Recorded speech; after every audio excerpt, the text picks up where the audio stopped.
రాత్రి అంత పెద్ద మాస్ జాతర చూసిన తర్వాత తెల్లారలేదు చూసేసరికి నా ఫీజులు ఎగిరిపోయాయి. ఒకసారి క్లిప్ చూడండి.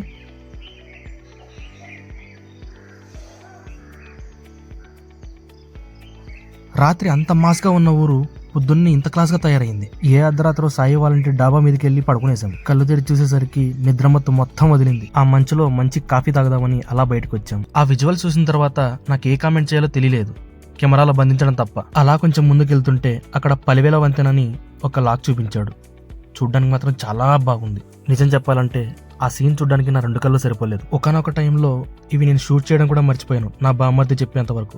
ఇవి చూస్తూ అంతగా లీనమైపోయాను. నేను నిజంగానే ఆంధ్రాలో ఉన్నానా లేకపోతే ఏ ఊటీనో కొడైకెనాల్లోనో ఉన్నానా అని అనిపించింది. నిజానికి నేను చూసిన లొల్లలాకుల కంటే కూడాను ఇదే బాగా నచ్చింది. భూలోక స్వర్గం అని వినడమే గానీ చూడడం ఇదే ఫస్ట్ టైం. నా తెలుగు నేలలో ఇన్నందాలున్నాయా? ఆ టైంలో నా ఫ్రెండ్ నాకు ఫోన్ చేసి గోదావరి ఎలా ఉంది అంటే నేను వర్ణించలేకపోయాను. నా అదృష్టం ఏంటంటే ఇలాంటి చలికాలంలో మంచు కురిసే టైంలో నేను రావడం.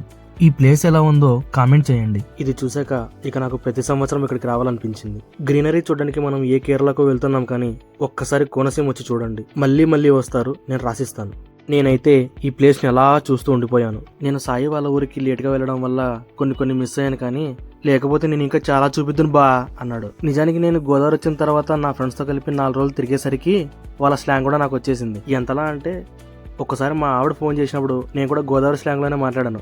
దెబ్బకి బెత్తరపోయింది. మళ్ళీ తిరిగి మా ఊరు వెళ్ళేంత వరకు అది అలా కంటిన్యూ అయ్యింది. నేను ఈ వీడియో చేసేటప్పుడు కూడా ఈ వీడియోని ఏమని వర్ణించాలబ్బా అని ఆలోచించాను.